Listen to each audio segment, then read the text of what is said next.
OIC की Iran पर Israeli हमले की शदीद मजम्मत। ईरान और इसराइल के दरमियान फौरी जंग बंदी के मुतालबा। OIC का मुज़ाकरात के जरिए तनाज़े के हल पर जोर।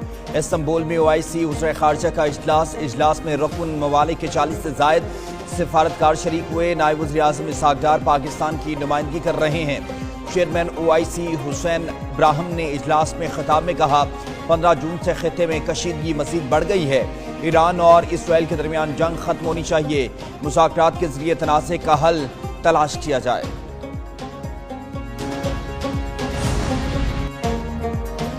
इसराइल पूरे खित्ते को जंग में धकेलना चाहता है। ईरान को अपने दिफा का मुकम्मल हक हासिल है। तुर्क सदर तैयब उर्दवान का OIC वज़ीर ख़ारजा इजलास से खिताब। बोले, इसराइल मुसलसल आलमी क़वानीन की खिलाफ वर्जी कर रहा है।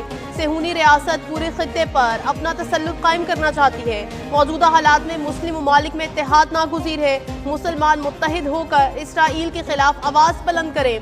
गजा में लोगों का कत्लेआम किया जा रहा है। इसराइल एक दहशतगर्द रियासत है। आलमी बरादरी को इसराइल ईरान जंग को वसी होने से रोकना होगा। पाकिस्तान की सदर ट्रंप को नोबेल अमन इनाम के लिए नामजद करने की सिफारिश। एलामिया के मुताबिक अमरीकी सदर की मुदाखलत से पाक भारत जंग टल गई। ट्रंप ने सिफारती रवाबत से जंग का खतरा टाल दिया। सदर ट्रंप ने जनूबी एशिया को एटमी तसादम से बचाया। दुनिया ने भारत की बिला इश्तियाल और गैर कानूनी जारियत को देखा। भारतीय जारियत से खवातीन, बच्चों समेत मासूम जानों का नुकसान हुआ। सदर ट्रंप का किरदार आलमी अमन मशरिक़ वस्ता में इस्तेहकाम के लिए अहम करार। पाकिस्तान ने मसला कश्मीर के हल में ट्रंप की संजीदा पॉलिसी को सराहा। Well, they should give me the Nobel Prize for Rwanda and if you look the Congo, or you could say Serbia, Kosovo, you could say a lot of them. You could say, I mean, the big one is India and Pakistan. Pak Bharat जंग बंद कराने पर मुझे Nobel prize मिलना चाहिए। अमरीकी सदर Donald Trump की न्यू जर्सी में मीडिया से गुफ्तगू। रवांडा, कांगो, सर्बिया के लिए भी नोबेल प्राइज दो। नोबेल प्राइज सिर्फ लिबरल्स को मिलता है, ये लोग मुझे नहीं देंगे। पाकिस्तान और भारत के साथ अमेरिका ट्रेड डील पर बात कर सकता है। ईरान पर हमले के लिए ज्यादा से ज्यादा 2 हफ्ते लूंगा। इसराइल ईरान की जोहरी सलाहियत खत्म नहीं कर सकता। ईरान से बात करेंगे, देखते हैं क्या नतीजा निकलता है। मुज़ाकरात से पहले सीज फायर चाहता हूँ। इसराइल से फ़ज़ाई हमले रोकने का कहना मुश्किल है।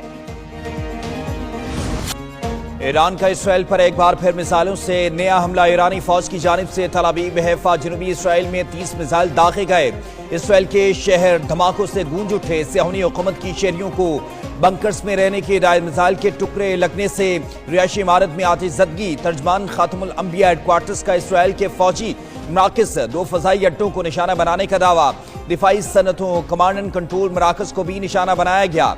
ईरान के हैरत अंगेज हमले इसराइल को घुटने टेकने पर मजबूर कर देंगे। अमरीका शरीक हुआ तो उसके फौजी अड्डों को भी खतरात का सामना करना पड़ेगा।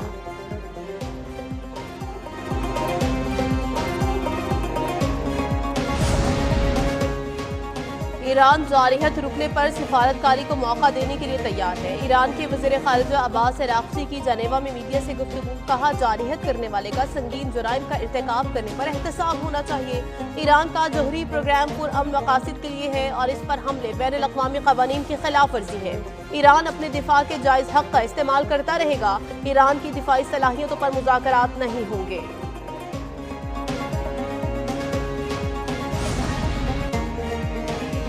जनेवा में ईरान और आलमी ताकतों के दरमियान मुज़ाकरात में ताअत्तुल। ईरानी वज़ीर ख़ारजा अब्बास अराग़ची के यूरोपीय वज़ीर ख़ारजा से मुज़ाकरात। तेहरान का यूरेनियम अफज़ुदा करने के हक पर इसरार। ईरानी वज़ीर ख़ारजा अब्बास अराग़ची ने कहा कि दिफाई सलाहियत पर कोई समझौता नहीं किया जाएगा। बरतानवी वज़ीर ख़ारजा कहते हैं ईरान के पास एटमी असलहा नहीं होना चाहिए। फ्रांस और यूरोपीय यूनियन का इसराइली हमलों के बावजूद बातचीत जारी रखने पर जोर।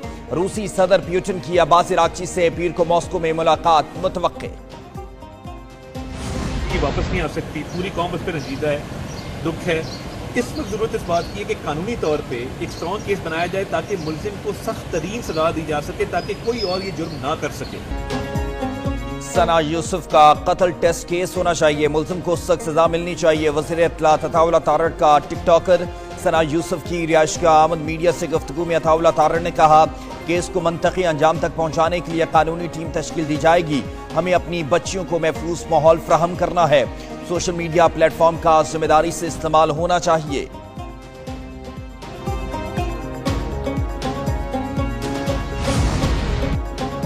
नवीद कबर की जेर सदारत कौमी असम्बली की कायमा कमेटी खजाना का इजलास। कमेटी ने रोशन डिजिटल अकाउंट्स पर मुनाफे के लिए सरमायाकारी की कम अज कम मुद्दत 3 माह करने की तजवीज़ दे दी।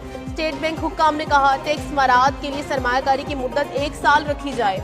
ऐसा करने से मार्केट में बेयकीनी नहीं रहेगी। चेयरमैन FBR कहते हैं तय करदा आमदन से कम कोई कमाएगा तो रजिस्टर्ड भी होगा तो कुछ नहीं देगा। ऑनलाइन कारोबार के लिए आमदन 50 लाख से जायद होगी तो टैक्स देना होगा। कायमा कमेटी का टैक्स के लिए आमदन की शरह के तयन पर इत्मीनान का इजहार। मुल्क में आज से प्री मानसून की नवीद महकमे मौसमियात की लाहौर, रावलपिंडी, इस्लामाबाद और दीगर शहरों में बादल बरसने की पेशगोई।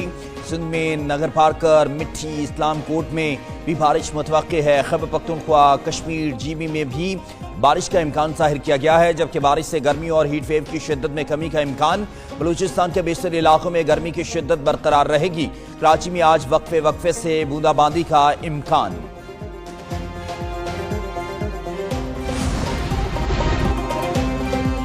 हॉकी कप का फातेह कौन फैसला आज होगा। फाइनल में पाकिस्तान और न्यूजीलैंड मद्दे मुकाबिल होंगे। मैच पाकिस्तानी वक्त के मुताबिक शाम 6 बजे शुरू होगा।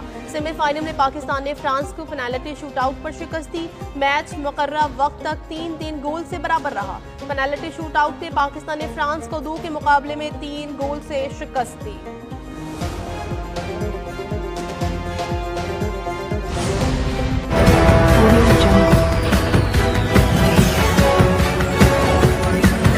Audio